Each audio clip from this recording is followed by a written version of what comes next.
নমস্কার দর্শক বন্ধুরা, welcome to Bong football info. তো বন্ধুরা, ভিডিও শুরুতেই সবাইকে নববর্ষের প্রীতি শুভেচ্ছা ও আন্তরিক অভিনন্দন জানাচ্ছি। তো বন্ধুরা, আজকের ভিডিওতে আমরা মোহনবাগান বনাম মুম্বাই ম্যাচে মোহনবাগানের কিরকম লাইন আপ হতে পারে সেটা নিয়ে আলোচনা করব। তাই তোমাদের কাছে রিকোয়েস্ট করছি ভিডিওটা স্কিপ না করে পুরোটা দেখার।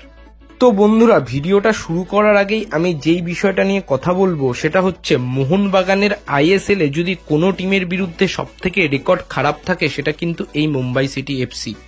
আইএসএল এ মোহনবাগান ও মুম্বাইয়ের মধ্যে এখনো অবধি 8টা ম্যাচ হয়েছে, যেখানে 6টা ম্যাচ মুম্বাই জিতেছে, 2টো ম্যাচ ড্র হয়েছে এবং মোহনবাগান কিন্তু আইএসএল এ এখনো অবধি মুম্বাই সিটি এফসি কে হারাতে পারেনি।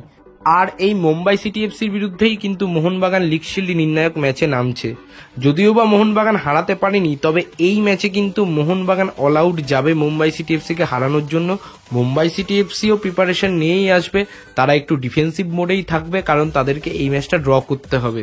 মুম্বাই সিটি এফসি মোহনবাগানের কাছে আনবিটেন থাকলেও এই ম্যাচে মোহনবাগানের হয়ে একটা অ্যাডভান্টেজ থাকবে, হচ্ছে মোহনবাগানের হিউজ সমর্থকরা।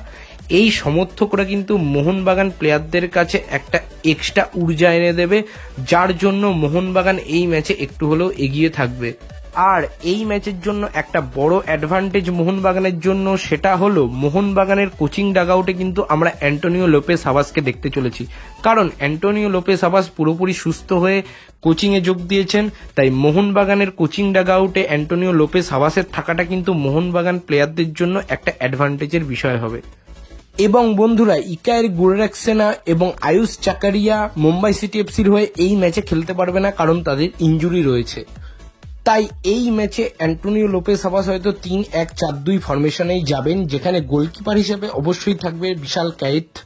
এবার যদি আমি ডিফেন্ডারদের কথায় আসি, তাহলে 3জন ডিফেন্ডার হিসেবে থাকবে হেক্টর ইউস্তে, আনোয়ার আলী ও শুভাশিস বোস। এবার যদি আমি মিডফিল্ডের কথায় আসি, তাহলে একজন ডিফেন্সিভ মিডফিল্ডার হিসেবে থাকবে অভিষেক সূর্যবংশী, লেফট মিডফিল্ডে থাকবে মনবীর সিং, রাইট মিডফিল্ডে থাকবে আশিস রায় এবং দুজন ডিফেন্সিভ মিডফিল্ডার বা সেন্ট্রাল মিডফিল্ডার রোলে থাকবে অনিরুদ্ধ থাপা ও জনি কাউকো। এবার যদি আমরা ফরওয়ার্ডের কথায় আসি, তাহলে দুজন ফরওয়ার্ড থাকবে, যেখানে একজন ডিমিট্রি পেট্রাটোস থাকবে, অপরজন জনি কাউকো বা জেসন কামিন্সের মধ্যে যে কোনো একজন স্টার্ট করবে।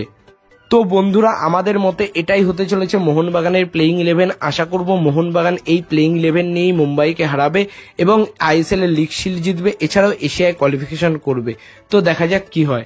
তো বন্ধুরা, আজকের মতো ভিডিওটা এখানেই শেষ করছি। ভিডিওটা ভালো লাগলে লাইক করে দাও, শেয়ার করে দাও, আর আমাদের বক্তব্যের সাথে একমত থাকলে কমেন্ট করে জানাও। আর তোমাদের যদি অন্যরকম কিছু মতামত থাকে সেটাও কমেন্ট করে জানাতে পারো। আর দেশ ও বিদেশের ফুটবলের নানা রকম আপডেট ও অ্যানালাইসিস পেতে আমাদের চ্যানেলটা সাবস্ক্রাইব করে বেল আইকনটা প্রেস করে দাও। তো আজকের মতো টাটা, বাই।